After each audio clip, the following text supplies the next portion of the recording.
제115차 내빈 및 강사 소개를 신석삼 대표님께 직접 하겠습니다. 예, 반갑습니다. 오늘은 또 귀한 강사 한 분을 모셨습니다. 우리가 매달 이렇게 훌륭한 강사분들이 오셔가지고 여러분들에게 가슴 속에 효심을 심어주는데, 오늘은 특히 우리 금정구 국회의원을 지금 하고 계시는 백종원 국회의원님이 오셨는데, 우리 이분은 부산시의회 의장님도 하시고 또 이번 또 국회의원으로 당선되셨고, 그보다 더 중요한 것은 우리 백종원 국회의원님은 정말 아버님한테 정말 가슴으로서 효를 하고 있는 산증인이십니다. 그래서 제가 우리 백종원 국회의원님을 특별히 모셨습니다. 오늘 이렇게 국정일에 많은 지금 현재 일을 하고 계시면서도 그 바쁜 짬을 내가지고 오늘 이렇게 귀한 시간을 내어주신 우리 백종원 국회의원님에게 힘찬 박수 부탁드립니다.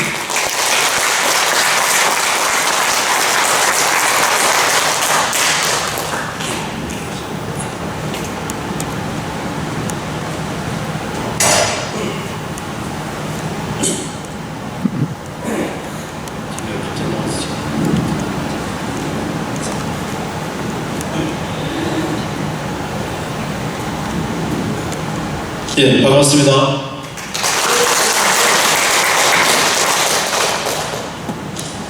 총장님은 오늘 뒤로 돌아를 너무 많이 하셔가지고 저도 뒤로 돌아면 안 되지. 우리 신석삼 혐오라본부 또 대표이사이시고 또 본부장님이시고 또 효사관학교 교장 선생님께서 제가 시의회 의장 시절에 많은 조언들을 해 주셨습니다. 그리고 제가 지역에 회원을 2,700명 모시고 있는 한국 한마음 등불회라는 그 모임에 제가 회장을 맡고 있는데, 그 취임 때 오셔서 정말 귀한 말씀 주신 저의 정말 은인이시고 또 은사이십니다.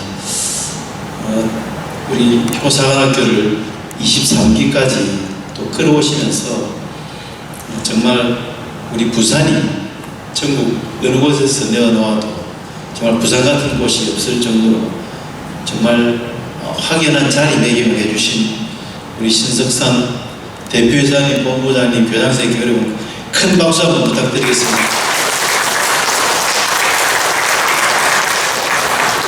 고집이 누구보다도 너무 다르세요. 근데 그 고집 하나만으로 우리 효문화본부를 또 끌어가시고 효사관학교 교장 선생님으로서 역할을 많이 하고 계십니다. 이 자리는 아마 17기에 우리 회장님이신 저희 지역의 부산정보관광고 교장 선생님께서도 이 자리에 와 계십니다. 저는 조금 전에 우리 교장 선생님께서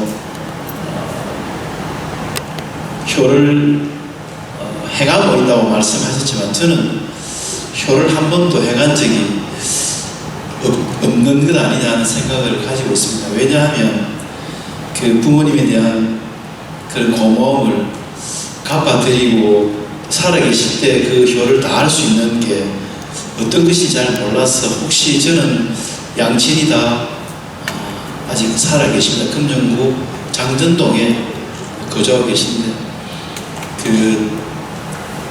살아계신 동안 많은 효를 행해내는 불구하고 우리 신석삼 교장선생님들 생각하면서 효에 대한 것을 많이 또 느끼고 또 행하고 있습니다. 제가 그냥 편안하게 말씀드려도 되겠습니까? 이렇게 좋은 말씀 드리려고 적어온 게 있습니다만은 그것보다는 오히려 제가 이런 말씀으로 드리기는 뭐하지만 저희 부모님에 대한 말씀을 좀 드리고자 합니다.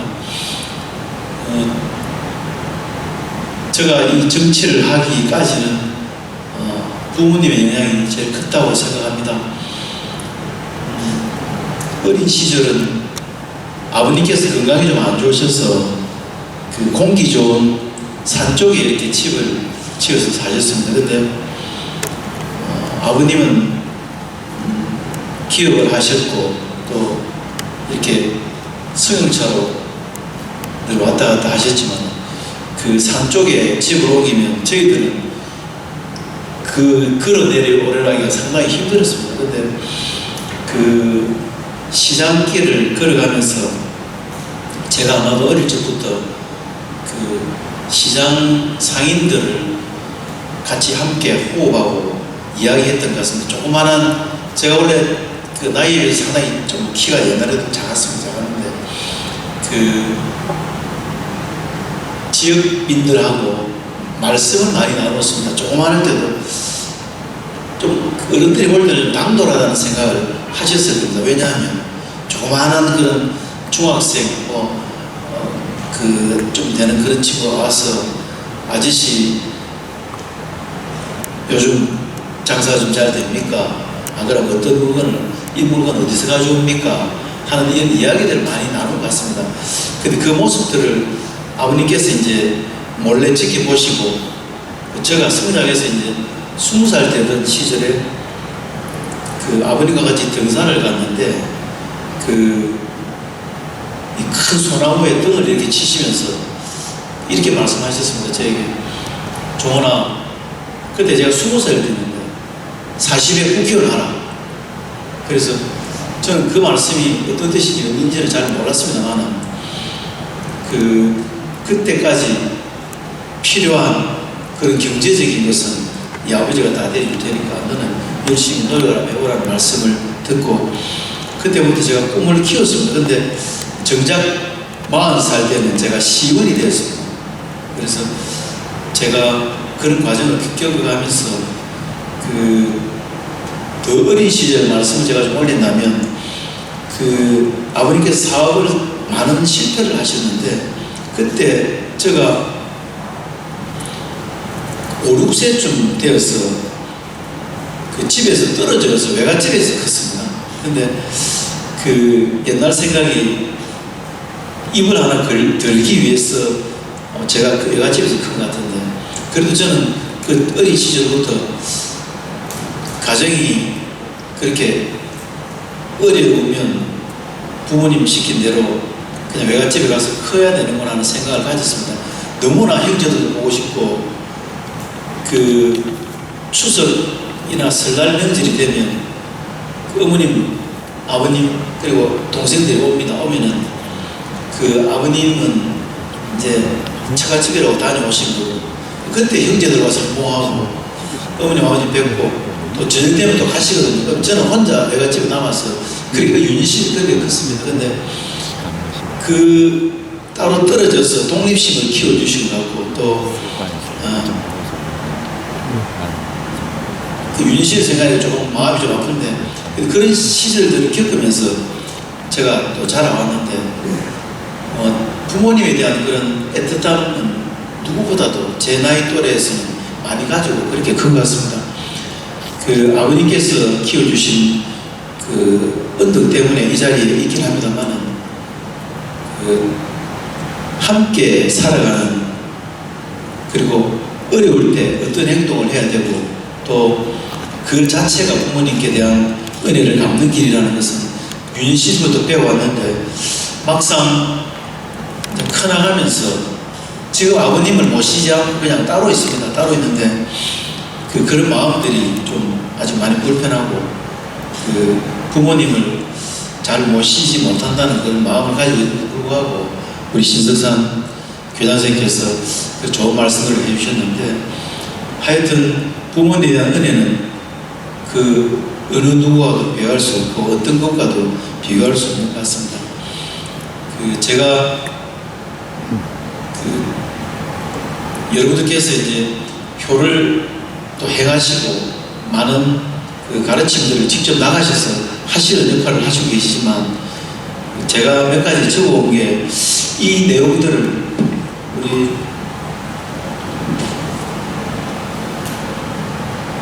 효에 관한 사자성어를 제가 좀 찾아왔습니다.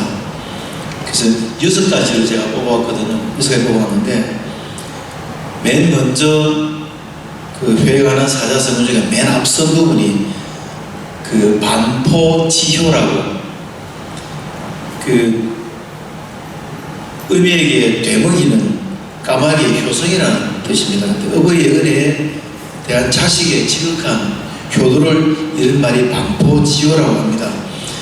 근데 한낱 그 미울인 까마귀도 자신을 기르준 의미의 은혜에 보답한다는 그런 뜻이고, 또 사람으로 태어난 제가 늙으신 할머니를 끝까지 봉양할 수 있도록 부디 넓은 마음을 해려 주십시오 하는 그런 말이라고 합니다. 근데 까마귀는 새끼에게 먹이를 물어다 주며 기르는데, 다 자란 뒤에는 새끼가 어미에게 먹이를 먹이다 준다는 그런 뜻으로 반포지효가 맨 먼저 그 효에 관한 사자성어에서 나오는 얘기인 것 같습니다.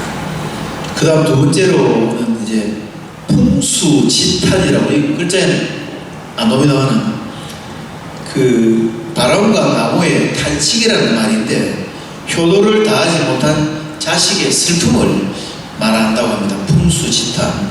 부모님이 돌아가신 후에 생전에 효도하지 못한 이웃침을 일컫는 말이라고 합니다. 나무는 고요하려 하나 바람이 그치지 않고, 자식은 봉양하려 해도 어버이는 기다려주지 않는다는 옛말에서 나왔다고 합니다. 그 나무는 가만히 있고 싶지만 바람이 쉴 새 없이 분다는 그런 뜻입니다. 자식은 봉양하고 싶어도 어버이는 돌아가시고 없고, 나무가 바람 탓만 할 수 없듯이 자식은 일찍 돌아가신 부모님을 탓할 것이 아니라 어려움 속에서도 부모님 살아계실 때 공경으로 모셔야 한다는 그런 의미입니다. 부모 생전에는 효자가 없다는 말이 있습니다. 뒤늦게 철들어 효도를 하려 하여도 부모님이 내 곁을 떠나고 계시지 않는다는 말인 것 같습니다. 정철 선생님께서 그 안타까움을 시조로 읊으셨는데, 어버이 살았을 때 섬김일을 다하여라. 지나간 뒤에는 애달프다 의하리. 평생에 고쳐 못할 일이 이뿐인가 하노라. 시를 읊으셨다고 합니다. 그 다음 세 번째로 사자성어 중에 백리부미라고 하는데, 백리나 떨어진 먼 곳은 쌀을 친다는 뜻입니다. 부모에게 쌀밥을 드리기 위해서 백리길을 멀다고 또는 귀찮아하지 않고 쌀을 저오는 자로서 지극한 효성에서 유래된 말이라고 합니다. 춘추 전국시대 공자의 제자인 자로는 소문난 효자였습니다. 어느 날 자로가 부모에 대한 자신의 심정에 대해 공자에게 다음과 같이 말하였다고 합니다. 질이 가난하여 부모님을 봉양할 때 녹복이 많고 적음을 따지지 않고 관리가 됩니다. 옛날 부모님에게 나쁜 음식을 대접하여 백리 밖에서 직접 쌀을 저어 왔습니다. 부모님이 돌아가신 뒤 초나라에서 관리가 되었을 때는 수레가 100대가 되었고 창고에는 쌀이 수만석이 쌓여 있었습니다. 부모님의 수명은 마치 말이 달려가는 것을 문틈으로 바라보는 것처럼 순간일 뿐입니다. 이에 공자가 부모님에 대한 자로서 효성은 살아계실 때는 정성을 다해 섬기고 돌아가신 이후에는 한없이 그리워하는구나 라고 말하였습니다. 효에 대한 의식이 퇴색되어 가고 이기적인 현대사회에서 자로서 효성을 다하는 백리부미는 현대인의 효를 다시 한번 생각하게 하는 고사성어입니다. 부모를 섬길 때 물질적인 면을 결코 도외시할 수는 없지만 정성이 담겨있지 않은 물질적인 봉양은 부모를 기쁘게 하지 못한다는 뜻이기도 합니다. 다음 네 번째로는 혼정신성입니다. 이 뜻은 저녁에 이부자리를 보고 아침에 자리를 돌아본다는 뜻으로 자식이 아침 저녁으로 부모의 안부를 물어서 살핌을 이릅니다. 공자는 이러한 교회에 대해 그 구체적인 실천 방안을 제시하여 확고히 정착시켰습니다. 유교적인 효 사상은 맹자에 와서는 자식의 부모에 대한 의무가 더욱 강조되었고 한대에 이르러 효경에서 도덕의 근원, 우주의 원리로서 명문화되기에 이르렀다고 합니다. 이처럼 효사상이 가장 중요한 도덕 규범으로 정착되자 자연히 효에 대한 행동상의 규범도 많아지게 되었습니다. 일종의 구체적인 실천 방법으로 먼저 부모를 대하는 얼굴가짐을 중시했습니다. 늘 부드러운 얼굴빛으로 부모를 섬겨 편안하게 해드려야 한다는 것으로 그것이 쉽지 않은 일이라 하여 생난이라 하였습니다. 또 부모의 잘못을 보면 간언은 하되 뜻은 거역하지 않으며 살아계실 때에는 정성으로 모시고 돌아가시면 3년간 부모의 평소 생활 습관을 바꾸지 않고 지켜야 했습니다. 그러나 무엇보다도 평소 일상생활 중에서 부모를 잘 모시는 것이 가장 중요한 것으로 여겨졌습니다. 이를테면 저녁에는 잠자리가 어떤지 직접 손을 확인해보고 아침에는 간밤에 잘 주무시는지 여쭌 다음 부모의 안색을 주의 깊게 살폈으니 이것이 바로 혼정신성으로 부모를 모시는 기본 도리였습니다.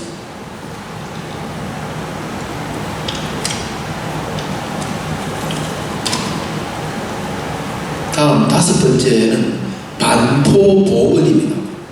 이 반포보은은 먹이를 돌려드림으로써 은혜에 보답한다는 뜻입니다. 즉 깊은 효심을 가리키는 말입니다. 반의 반은 되돌린다는 뜻이고 포는 먹인다는 뜻입니다.